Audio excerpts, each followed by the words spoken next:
This is Peter Helland on Citizens for Community Media. Dave Wemhoff is here tonight. He has written 2 articles, Mirifica, Forgotten by the Catholic Chatterers, and the other one is called Beating Women and Other Lessons from the Taliban, Ethnicity as Antidote to Liberalism. We're going to start out with the Mirifica. I think you're going to touch base with the latest apostolic letter by Pope Francis. I took 2 years of Latin, but it doesn't do me any good. Traditionis Custodius. Well, you may as well try the best you can because everybody else had their cut on it, I suppose. And I think you're right. Traditionis Custodiis is right. I think that's the way to say it. Okay, so Mirifica is the foundation that you're going to be looking at. Any publication that comes out, especially from, I guess, Catholics who are not directly part of the hierarchy, or how would you say it? Well, Mirifica is the decree on social communications. It came out of Vatican II, December 4th, 1963. I think I've spoken about it before on your program. It's in chapter 98 of my book, John Courtney Murray, Time, Life, and the American Proposition. And in chapter 98, I discuss Mirifica because it was the first of 2 documents that came out of Vatican II. And it was a very important document because it is a decree, which means it's a law, which means it tells people, Catholics, societies, the chattering class, the government, the episcopate, how they're supposed to deal with the social media.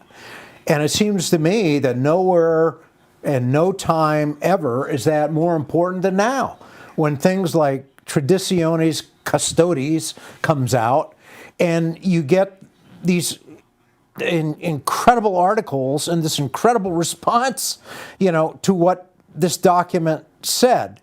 To what Francis was saying in the document.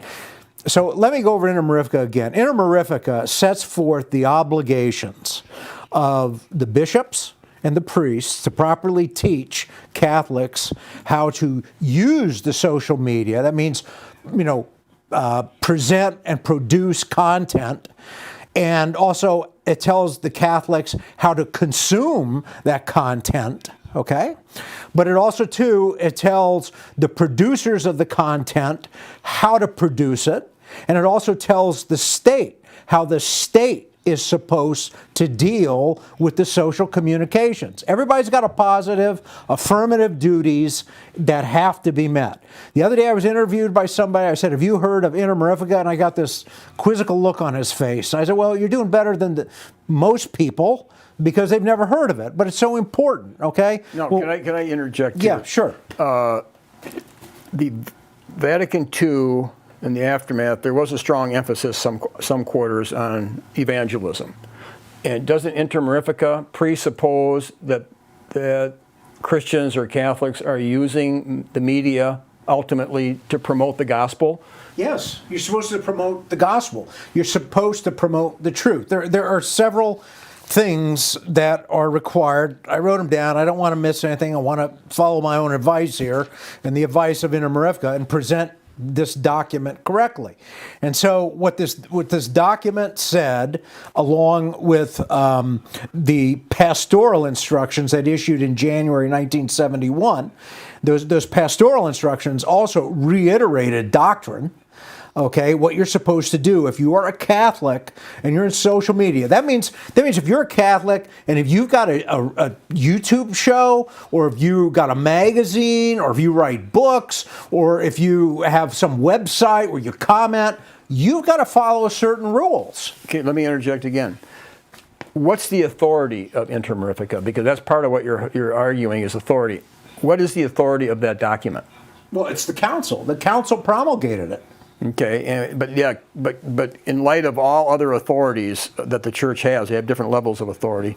How authoritative is Mirifica? Oh, the decree is very high. A decree is higher than a declaration. Dignitas Humanae was a declaration, kind of like a policy statement.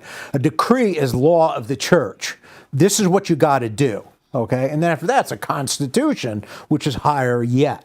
Okay. Give us some other decrees. Is there other decrees that people are familiar with? They're not familiar with this one? That's the only one I can think of right now. You've got Gaudium et Spes, which is a constitution. Lumen Gentium is a constitution. But this is the only decree that I can think of right now that came out of Vatican II. Really? Yeah, this is the only one I can think of. There were probably others. I can't remember them right now. There's a little book by Austin Flannery that has all those documents in there.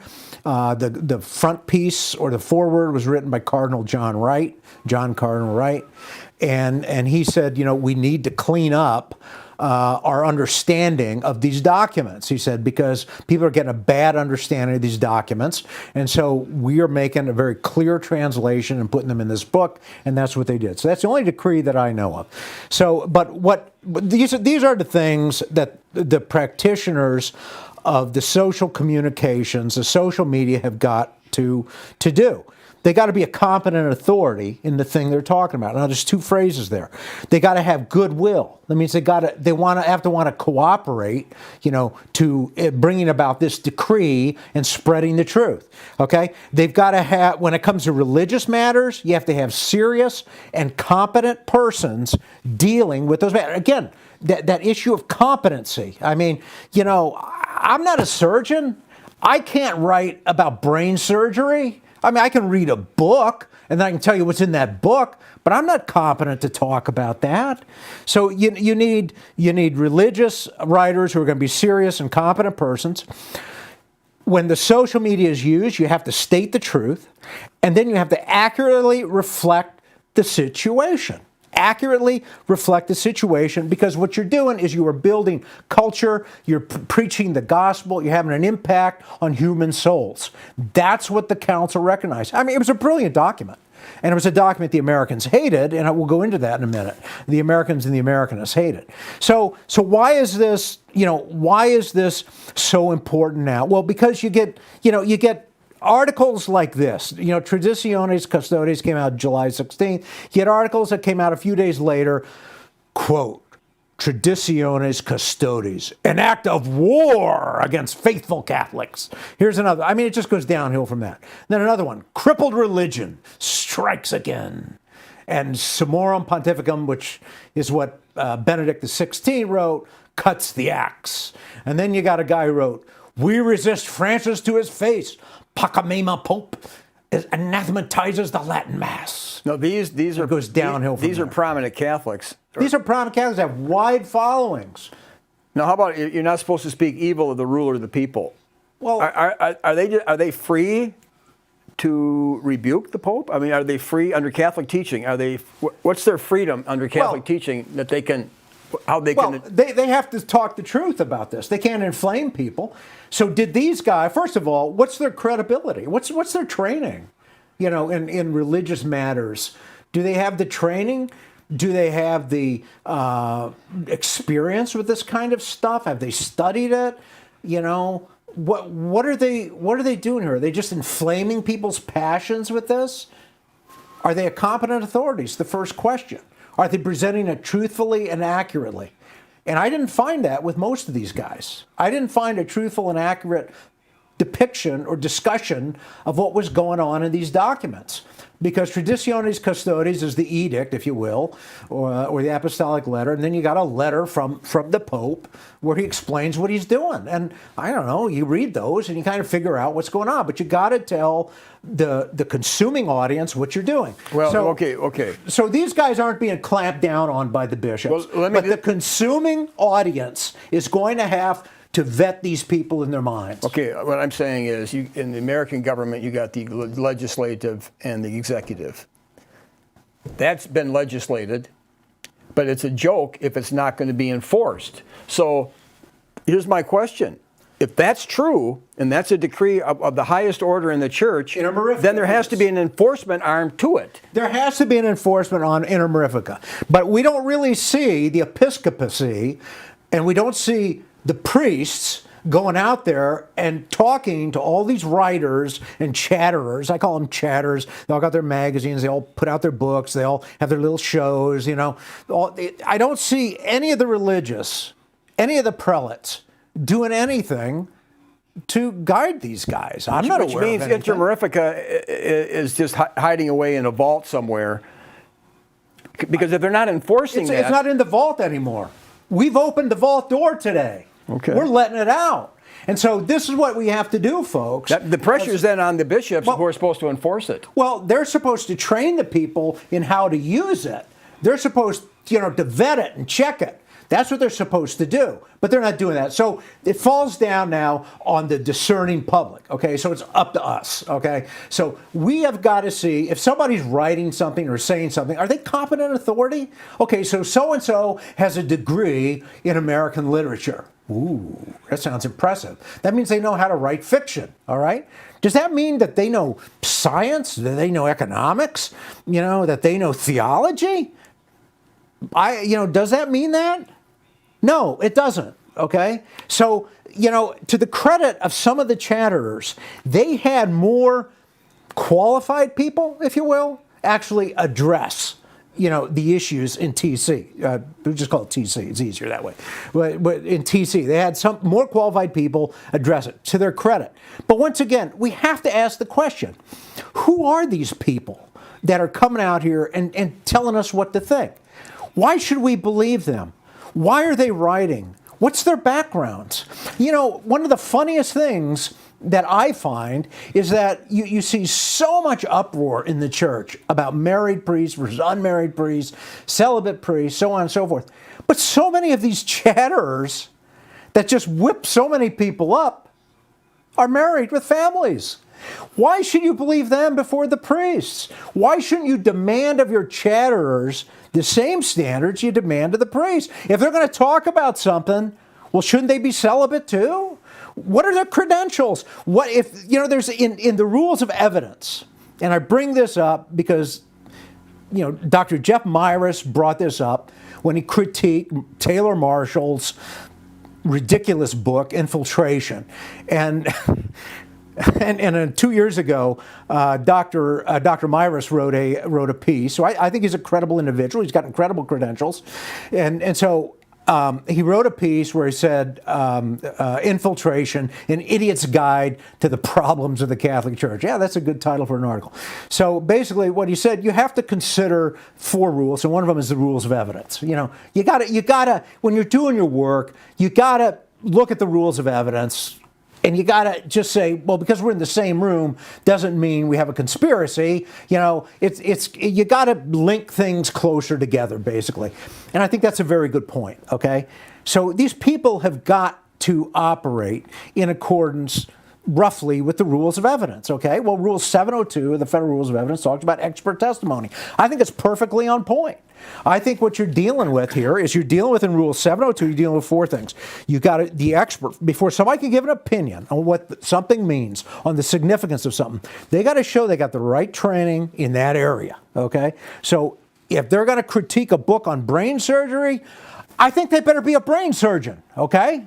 Don't you think? I think they should. If we had our voting system, you can't vote unless you're an expert in politics. How about that? But apparently we don't apply this. But we're talking here about competent authority in the social communications that affect people's views of the world, of the culture, of each other, that can bring us together, that can evangelize the world, okay? So we're talking social communications used to advance the truth, to build culture, to save souls. Okay? So if you got people who are talking about stuff that don't know what they're talking about, you're not going to help anybody. So that's where you got to have a competent authority. So they got to have the training under Rule 702. They got to evaluate the facts and the data. They got to have reliable principles and methods that they use to look at the data, and then the expert has to reliably apply that. It's got to be somebody who can actually analyze it and work on it. Now, here's the problem, though, with that approach. It's so darn dry. It's so dry, and people want to get whipped up. They want to get worked up. They want that fiction writer telling them a story, man, so they can get into it and they can understand it. But is that necessarily a good thing? Well, we live in an entertainment culture, don't we? Entertainment has been, that's the whole idea of eutrapelia and the whole idea that it's all right to have some leisure, but we're majoring on the minors. In other words, should there be any leisure time, so to speak, and any entertainment time, because now people are used to, they want to be entertained. Well, they want to be entertained, but that's what we're told. We're told people want to be entertained, but I'm not so sure they do want to be entertained. I think they want to be informed. I think they want to know the truth. I think people want to know the truth, and I don't think you should entertain them with important issues. But truth is really scary to most people. It truly sure is. It truly is. And sure so the government hates truth straight up. That's why you have people that are comedians. I don't agree with that. I don't agree with that. I think the government works on truth. I think that it may not present truth to other people. That's true, but I think the government internally has got to operate on truth as a general rule. Well, I don't think people would agree. I mean, with the Biden administration and what seems to be the truth, it seems like there's resistance to it. That's most people's perception. Well, okay, I think we're talking about two different understandings here.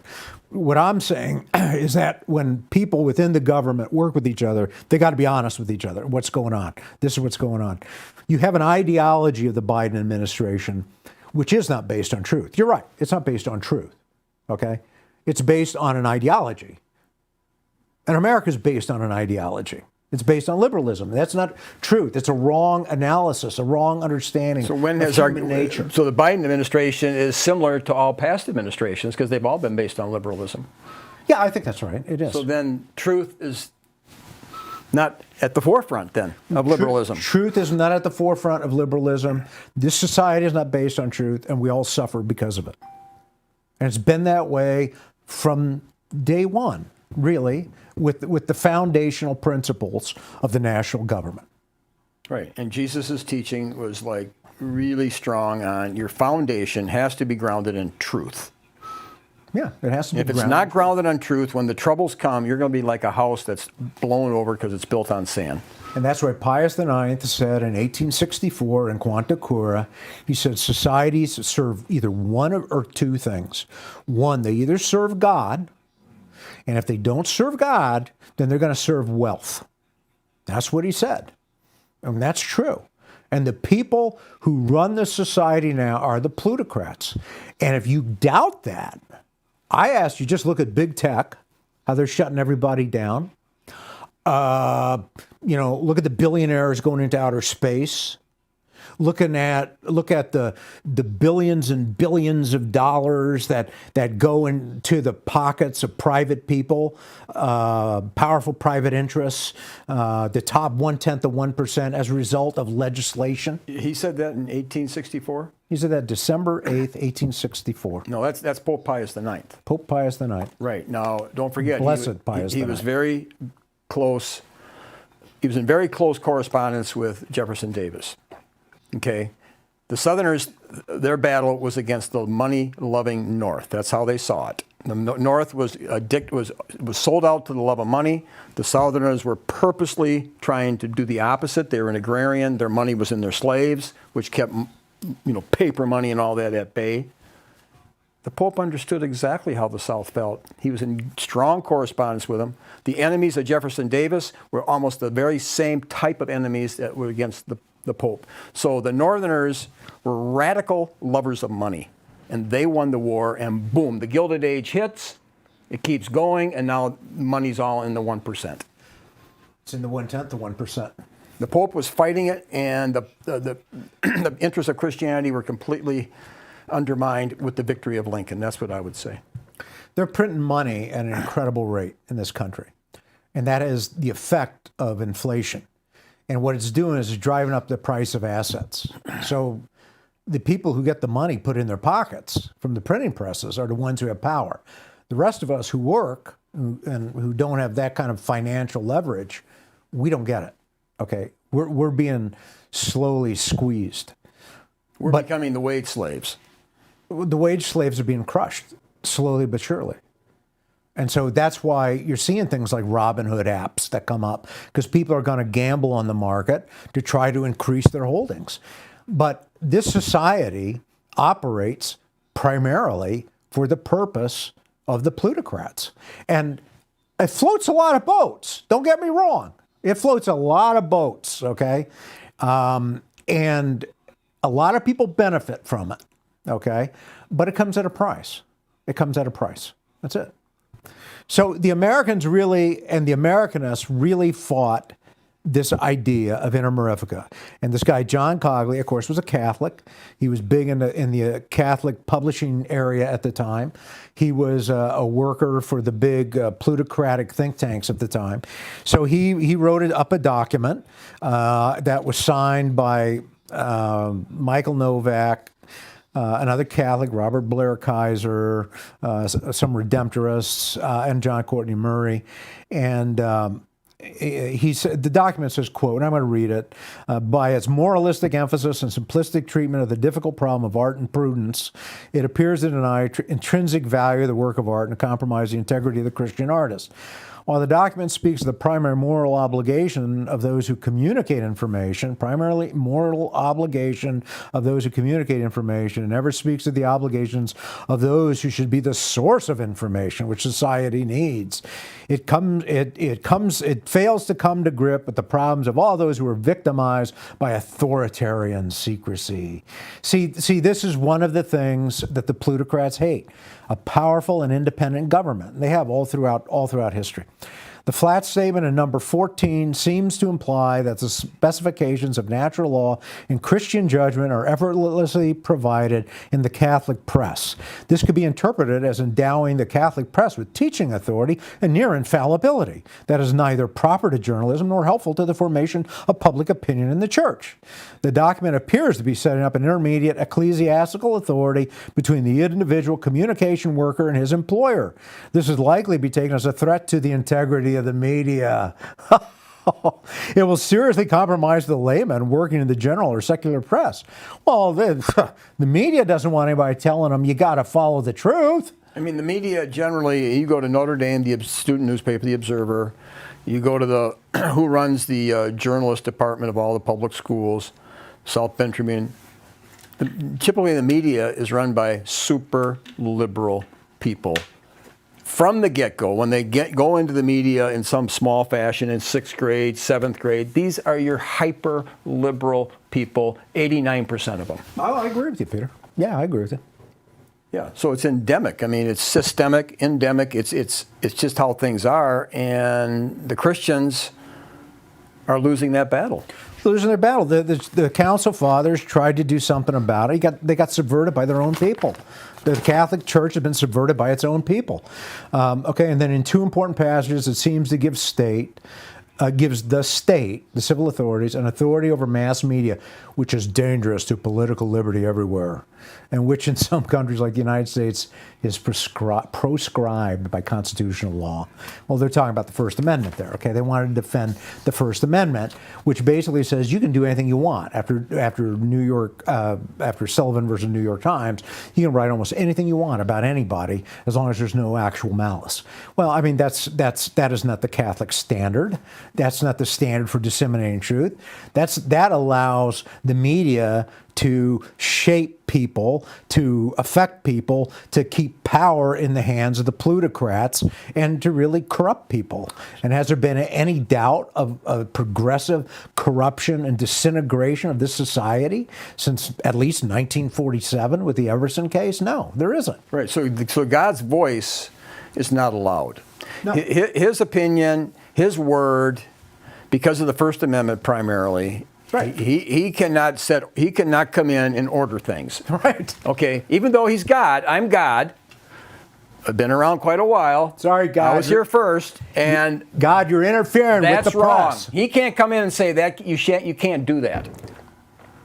That's right. Well, he's got the authority to say that. In fact, he has the duty to say it, but he's not allowed to in this country. Right. That's right, and that's why they shut down the church. Well, that's an act of insanity. People will all end up in a mental institution operating under that kind of system. Well, you know, what was her name? Was it Martha Stout or Dr. Stout, a Harvard psychologist?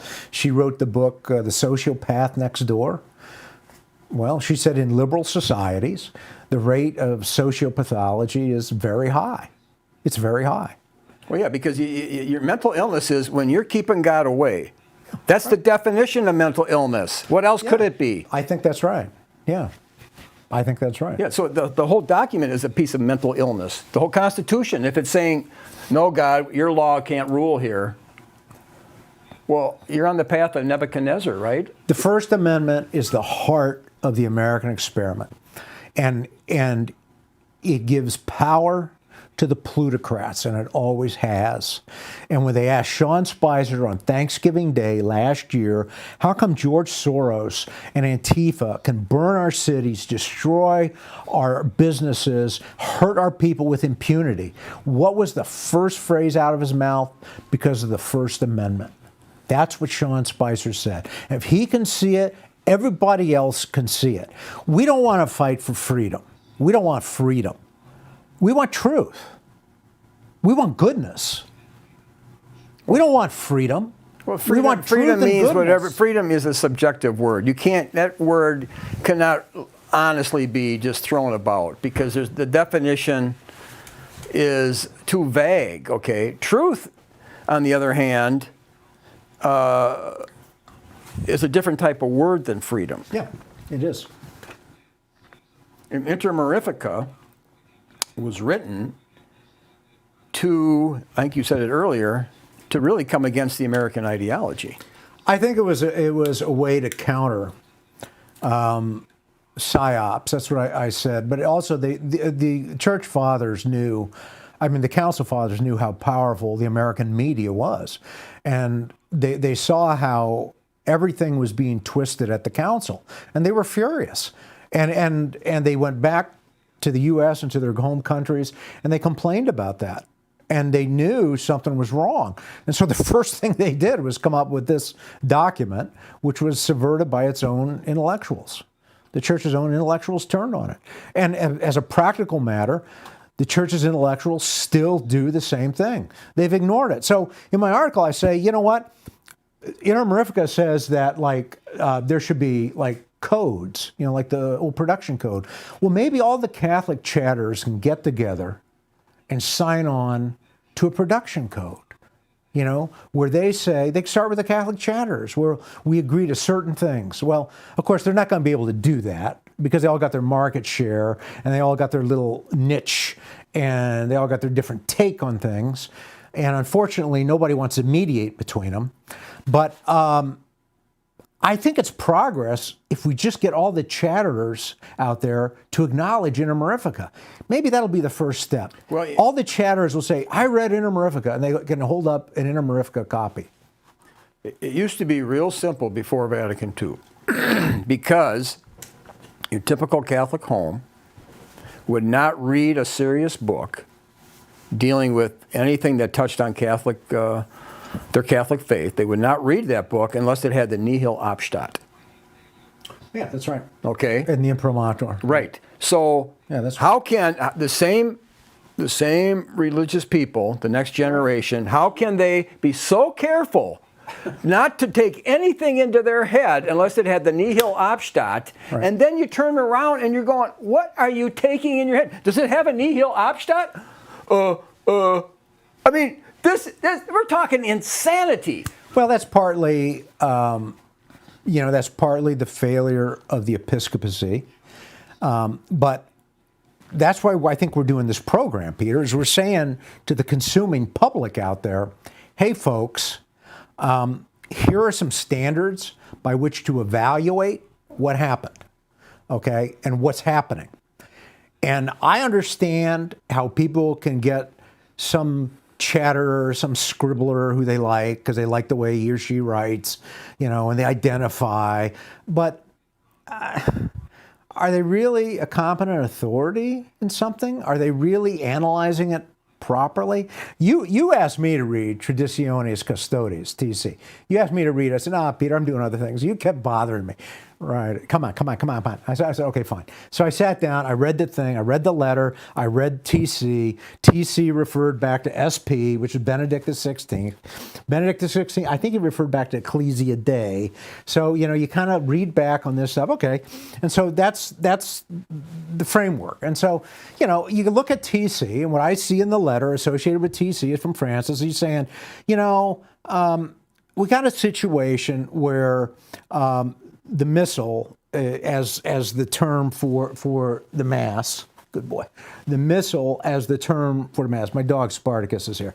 So the Missal as the term for the Mass, whether it's Novus Ordo or the 1962 version, is in the situation of the traditional Latin Mass. The traditional Latin Mass Missal is being used as a rallying point to say, oh, well, the liturgy of the Novus Ordo isn't true, and the Vatican II Council isn't true, and we have a new church, okay? And then he also said, and I understand, like Benedict XVI, that there have been abuses of the liturgy. What was the phrase he used? It was a great phrase. Unbearable distortions of the liturgy, of the Novus Ordo liturgy. Well, that's an understatement. There have been unbearable distortions. But what he focused on was the group of people who were rallying around the 1962 Missala Romanum, the traditional Latin Mass. And some of these people have regular parishes that are not in schism with the church. They have Latin Mass there. They have Latin Mass groups there. These people are not in schism. You know, they go to the Latin Mass, but there's this growing sense, or so he perceived, or so he was told it was perceived, according to the face of these documents that he put out there, that these were becoming rallying points to say that there's a rupture. There's a rupture in the church from pre-Vatican II to post-Vatican II, and Vatican II was the problem. Well, Vatican II is not the problem. You can't say Vatican II is a rupture. You can't. If you say that, you're wrong. You don't believe in the Holy Spirit. You don't understand what went on at Vatican II. If you say Vatican II is a rupture, then you don't know the Catholic faith, and you don't know how it's put together, and you don't know what happened to Vatican II. I would say that the rupture is, because Vatican II did say that the people are the church. They emphasize that, the laity. But the group that belongs to the Novus Ordo, those people, they believe in theistic evolution across the board. I went to a Novus Ordo Mass today, and I don't believe in theistic evolution. There's some that don't, but I'm talking about the differences. Okay. The differences of the two groups are huge. One group believes, maybe majority, six-day creation. I'm not ready to agree with that or disagree, because I don't have the data. Let's just say if, okay? Just think about it. If the vast majority believe in six-day creation, which is huge, they believe in a literal Adam and Eve, the other group doesn't. They believe in a literal Noah, the other group doesn't. That's just that. Then you have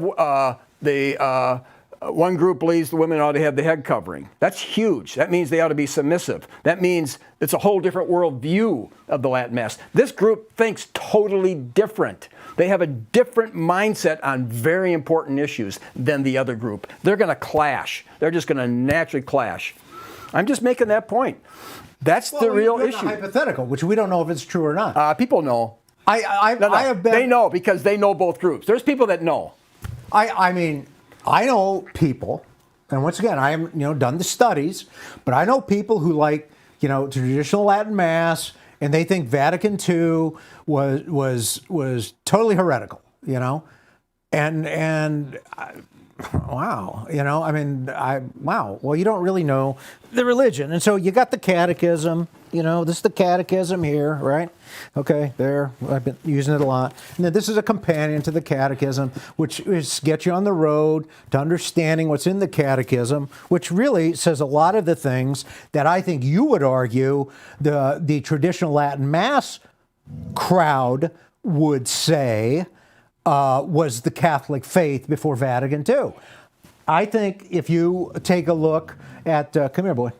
I think if you would take a look at what the traditional Latin Mass crowd says is the Catholic religion before Vatican II, I think if you look at the catechism and you understand Catholic doctrine and you study it and you get it from the right authorities, you'll see a lot of that stuff is in there. Somebody the other day asked me about, well, error has no rights. I said, yeah, that's right, error has no rights. Well, Vatican II did away with that, they said. I said, no, you need to look at the Catechism of the Catholic Church. I just looked it up, section 2108. It basically says error has no rights. You can't believe whatever you want to believe? No. Okay, that's a different way of saying it. I went to Novus Ordo Mass today, and I looked at the people, and they're doing their best, and they're trying their best. I don't like the music, right?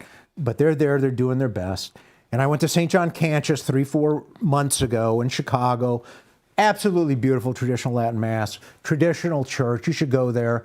I mean, I can understand why that is intimidating. I understand why the traditional Latin Mass in this traditional church is so intimidating. And the priest got up there, and St. John Cantius is in full communion with the Catholic Church. It is not, as I understand it, is not schismatic, okay? And they're one of the biggest contributors to the Archdiocese of Chicago. So the Archdiocese of Chicago is not going to do away with that Latin Mass. And Traditionis Custodes gave some authority to the bishops, to look at the Latin Masses in their area and do what they got to do. But that's detailed in there, okay? So you go there and you look at the people, and they look like they want to do the best. They're docile. You look at the people in the Novus Ordo Mass. I looked at them today. I sat there and looked at everybody, and they're docile. They want to do the right thing. They want this to be a holy event. Okay, so this is what you're dealing with. But the Pope is saying that there is a group of people, who say, well, here's the Latin Mass. It goes to show the Vatican II was wrong. Well, there is a group of people like that. However, there's also a group of people who are into the spirit of Vatican II, and that's Father James Martin. And Father James Martin, come here, boy. And Father James Martin, is the guy who runs around as carrying water for the LGBTQ. Well, if you're carrying water for the LGBTQ, you're carrying water for the plutocrats, okay? Because they're the guys who set the agenda in society of what's valued and what isn't, okay? They're the guys who do it, okay? That's the Bill Gates, it's the billionaires, that's those guys. They do it. They got the power. Okay. So if just hypothetical, if Inter Mirifica was being fully enforced as you think it ought to be, what would be the difference in the church right now? I think you would have probably the church organs would become more robust, but once again, you need leadership.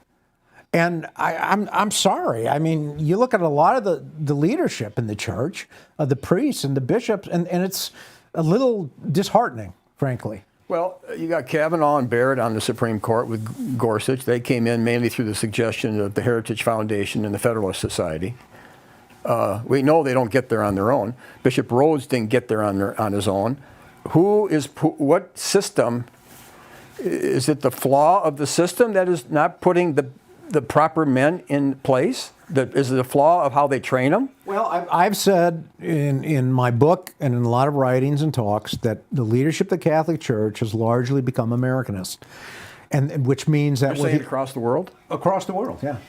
I think around the world they're Americanist, and you may have pockets in Africa or some other places where they're not so Americanist, but they still got to come to Rome.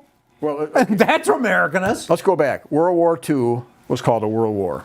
Yeah. And who won that war? America won that war. Okay. The United States of America won that war. Right, and we were fighting evil. As defined by the leadership of the United States. The propaganda. In other words, Americans after World War II were walking around with a halo. And they were still walking around with a halo when Vatican II started. Yeah, we're talking 17 years later. Yeah. I mean, that's huge. That you have to look at the context of this thing. But the leadership of the Catholic Church is very Americanist. And America cleared the world of evil. And when you buy into Americanism, you buy into rule by the plutocrats. That's my theory. But what's the common definition of Americanism way back? They were saying John Zahm was a leader of the Americanist movement even back in 1894. So has the definition changed, or what's the common steady definition? Americanism is essentially saying that America got it right. So then you have to downpedal certain doctrines of the church and emphasize others, and you got to buy into this idea of the Holy Spirit acting directly to people. You don't need the discipline of the church, and you can't, emphasize certain doctrine if it's going to alienate people. So basically, you got to take on a commercial air. The church has got to become commercial, and when you're in a commercial enterprises, you can't really tick people off. Okay, you got to kind of work with them. You got to stroke their egos. You got to know how to politic. Okay, and that's what this whole idea of liberalism was about. You know, John Locke was this poor kid picked out of the dirt, you know, by this royal family, this aristocracy, a smart kid, and he came up with all these ideas, you know, Locke's view of government and representative government, and these ridiculous ideas that are used, you know, to basically control people, because there's three things the plutocrats really are terrified of: a strong independent government, a strong independent church, and an angry mob that just figured out it got had. So the best way to take care of the mob is say, hey, you got representative government, you can all like participate. Yeah, so we were all, it's civics, it's civil society. We're civil society. And we're all free. So that floats everybody's boat. And that's what's being imposed in Afghanistan. Yeah, no, that's your second paper, and I'm interested in the Afghanistan paper because I'm gonna give the end of the story. Okay. But the bottom line is that the Taliban is fighting to maintain men's rule over women, and I would argue that Mirifica is challenging American liberalism, which I would boil down to, if you could boil it down, it boils down to matriarchy in my mind. So the battle always is who's running the home. The battle always boils down to, is the man ruling over the woman? Now, of course, we're talking, there's a Muslim way of ruling, there's a Christian way of ruling, and of course, I believe in a Christian way of ruling, but it's still, the battle still is that man ruling over, is that husband ruling over his wife? That is essentially always the battle. Yeah, what you're saying is, who's in the corner office in the family? Is it mom? Is it dad? Is it mom and dad? Is it the kids? Is it everybody? No. You've got to have, what you're saying, and I believe there's a lot of authority for this, is that you've got to have somebody ruling the family, okay? A family is like a little military unit. It really is. And so in military units, you got to have one leader, okay? Where the buck stops, okay? And it's supposed to be the dad. And a lot of guys aren't cut out to be dads, and they shouldn't be dads. Shouldn't be priests either. So what they do, I don't know. But they shouldn't have families unless the father is going to rule the home. So what, and I agree with you on this, and I think that and I've told you this for a long time, I agree, the father's got to rule the home. And he's got to rule the home in accordance with God's law. Mm-hmm. Because the civil authorities have got to rule that as society in accordance with God's law. Yeah, because the scripture says you can't be an elder in the church unless you rule your home well, which means you can't just rule your home. It has to be according to God's law. So ruling it well is he does rule it according to God's law, having your children in subjection with all gravity. There's hardly any homes in America that are run that way. Hardly any. Well, I grew up in a home that was very normal.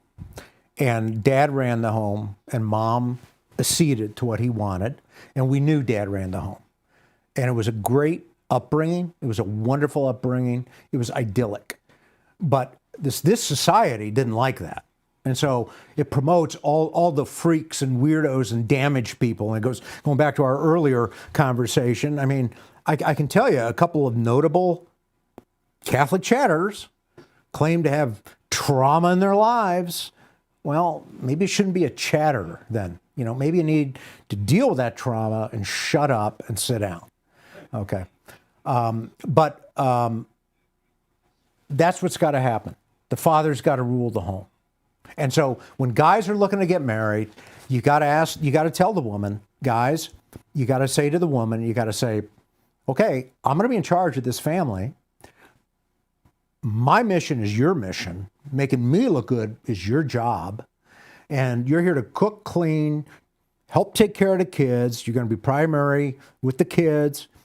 And then, you know, you got to be a nice hostess and a lot of other little things. You got to make my life easier and comfortable to come back to, because this is my clan, my tribe, my family in its infancy. No, you've already missed the major point. Oh boy. Okay. You're already American. You're an American. Okay? I am an Americans American. are That is an ethnic group. Because they're blind on the essentials of the marriage. Because who arranges the marriages actually? Well, it is the father of the home. I'm not going there. Well, it's the father of the home that is consulting with his daughter, and he's saying, honey, I make the final decision on who you're marrying. Yeah, I can see what you're saying. And there's various reasons. And the father's going to go, honey, nobody knows what to look for, but I do know. You have to marry somebody that's going to know how to rule you and the children, okay? And I will not allow you to pick somebody who cannot rule you and rule you well, okay? I like it, Peter. Okay. I like that. Now, ruling her well means, does he have a skill that's independent of the wicked system? Can he support you, or does he have to have a job, okay, and end up working for the wicked system, okay? No, I want you to pick. You're going to pick out a husband. We're going to pick out a husband that has an independent skill of the system that can support you, and that he will know how to raise his children, giving the son a skill, marrying off his daughters, and raising you up strongly in the Word of God. I like that. I like it. When we were growing up, we were told by my parents, me and my two siblings were told by our parents who to marry and who not to marry. That's what we were told. When we got out of that family and went to Notre Dame, of course, we had our faith stripped from us. And then we were told, civil society just knows better. Well, no, you have to pleasure the plutocrats. But that's right. So why do you do that? Why do you have a tight family? Because the nuclear family is the building block of society, right? We hear that over and over again from Catholics, right? It's a building block, right? But it can't exist without a higher society that protects and defends this image that you and I have presented. Okay, so that's the tribe, right? That's the tribe. That's the ethnicity. That's the civil authority. Now, guys, the reality is that if you are harsh with your wife now, or you conduct mental cruelty on her, you're going to be in front of a judge. She's going to sue you for divorce because the laws are against you. Okay, so I don't recommend using physical force on any women, and you got to be really careful. But you have to establish these rules from the beginning, like we've been talking. That has to be laid down from the beginning. The Taliban know this, and I know something about Afghanistan because years ago I studied it in depth, and I had occasion to study it in depth. And so what became very clear is that you had a reaction by the Taliban against the liberal society that was being pushed down on them in the form of the government of the Islamic Republic of Afghanistan. See, Articles 1 and 2 said this is an Islamic society. This is an Islamic Republic. And then all the other articles of the Constitution, all 50-some, take away that. Make it so Sharia law is not going to work here, okay? Well, the Taliban understood that, and it became very clear in my research that the one thing that they were terribly concerned about, and this was from a number of sources that were out there in the press, in the early 2000s, shortly after the American invasion of Afghanistan. There was a lot of sources out there saying, the Taliban got a real problem with this form of social organization because the role of the women is elevated because of individualism. And so they're going to push back. And the Taliban was kind of like an antibody of the Pashtun tribes. Mostly the Taliban came from the Pashtun tribes. There were a number of papers that were written that came out in 2009. There was one that'll be in my article. There was another discussion in 2008. But these papers described the organization of the tribes, excuse me, and how they supported the Taliban and how there were intertribal conflicts among the Pashtuns. Okay, but they still supported the Taliban, and the Taliban still got primary support. And it was very hard to break away the tribes from the Taliban because the Taliban was the antibodies, if you will, to this foreign system that's coming in, trying to reorder society. But reorder it specifically, where they were mostly concerned where they wanted to reorder it, was the traditional way the husband ruled his home. I think that's right. And that was a direct threat to the men who were the fighters. Yeah, I think that's right. And the women were going to be educated, have their own careers, have their individualism, and basically do what they wanted to do. So we were the serpent, we were the great Satan, coming in, whispering the serpent's voice to the woman, and we were hoping for that. Who's we? I mean, you're saying America. Well, okay, the U.S., okay. The U.S. Yeah, and we're U.S. and whispering, Western eat allies. the forbidden fruit, go ahead and, you should have more authority in the home. You should be able to get educated, which education meant, you write about it. What is education, basically? They needed to be educated. You talked about how they had, in your article, they developed 9 times more schools. Yeah, it was just, the figures are out there. UNICEF publishes them. It's just this massive increase. They went from 9,000 girls in primary school in 1999 when the Taliban ruled to hundreds of thousands now in primary and secondary school. So there's this huge body now of educated women. But what the Constitution also did is that it took the deracinated peoples like the Tajiks, the Uzbeks, the Hazaris, and it basically made them equal partners with the Pashtuns. Well, Afghanistan's Pashtun. They created that country. And half the Pashtuns are in Afghanistan and half are in Pakistan. Half are in Pakistan and Waziristan. And so, how did that happen? Well, I think it has something to do with the English. So they just kind of drew that line there because they didn't want them to be that powerful. So anyways, what happened is the Pashtuns were able to kind of play both sides off during this war. And so right now, as we talk, the Taliban are just sweeping through the country. My estimate is the Taliban will probably take over the country. I think that was the front page of the paper today. Oh, was it? Yeah, they've already penetrated the green zone. They're trying to, they're trying to bomb, or this and that, but they can't stop them. They're very aggressive. They're very successful, and they're just rolling up the government forces. Well, they know what they want. They do not want their wives to be corrupted by the Western culture. And once they're corrupted, they won't be able to rule their home, and they will be henpecked like they are over here, and they don't want to be henpecked husbands. And that's the end of the Pashtun tribes. That's the end of their people. There's 60 tribes. There's several million. They've actually grown. The numbers have actually grown over the course of the war. But there's like 60 tribes and a couple of major tribes, and they know that's the end of their society. Now, in the book of Esther, you had the Persian Empire. That's not the Persian Empire, but nevertheless, it probably went. The Persian Empire was huge back at the time of the book of Esther, and the theme of the book of Esther was They had one main theme. The king orders Queen Vashti to come to him during the end of her little party, and she refused to come. And the 7 wise men said, "King, the 180-day party's over. Everybody's going to go back to their home," which is that's longer than any party at Notre Dame. Yeah, they had a 180-day party, and the women had a 7-day party. And he ordered Queen Vashti, which, of course, she was one of the most beautiful women in the kingdom. And she said, "I'm not coming. I'm not going to come." And the 7 wise men said, "King, if you don't divorce her and replace her with another woman, the story of what she did by disobeying you, they will carry that back throughout all your kingdom. And your kingdom will be over because the women will despise their husbands in the home. They will lose authority and respect in that home, and your kingdom will be done." Okay? In other words, if the men are not ruling the home, everybody knows that should know, you cannot have a kingdom. So then who rules when the men don't rule?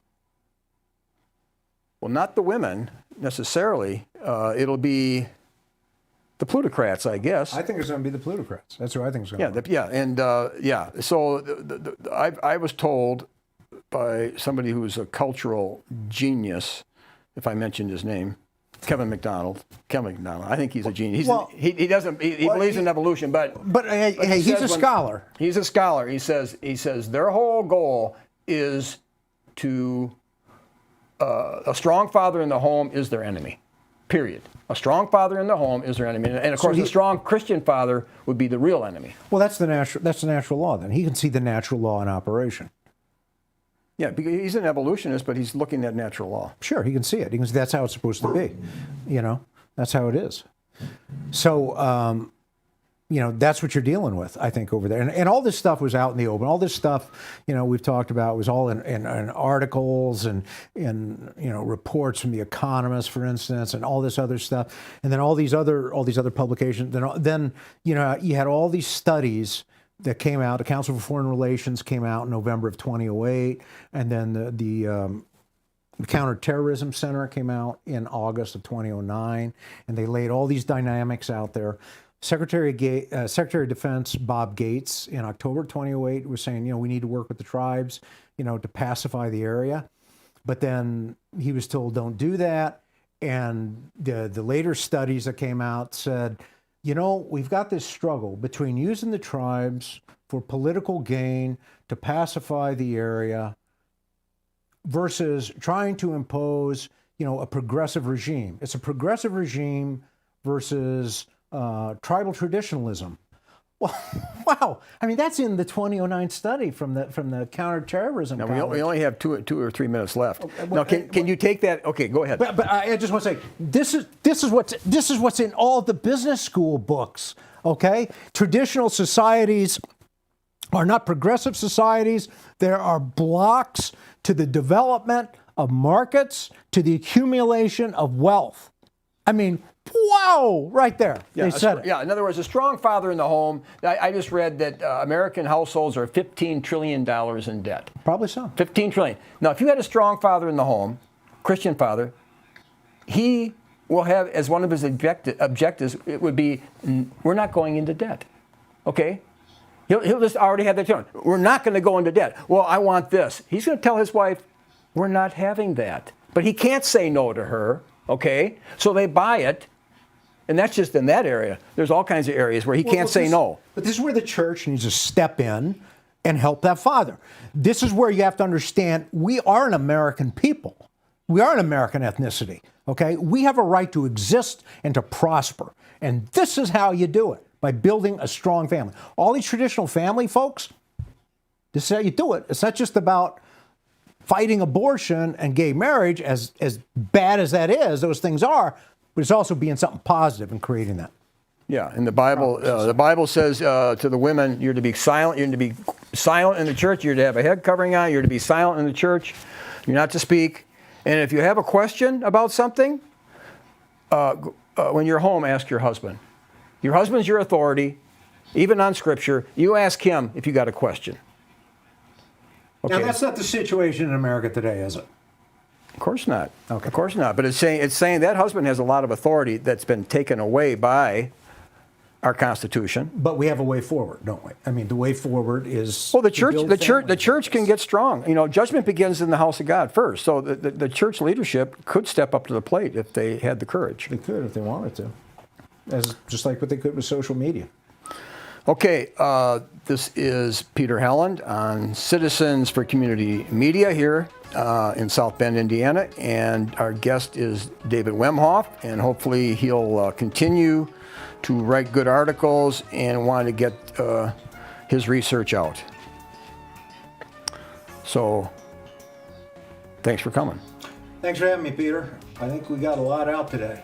We let Inner Mirifica out of the closet. Good. Okay, till next time.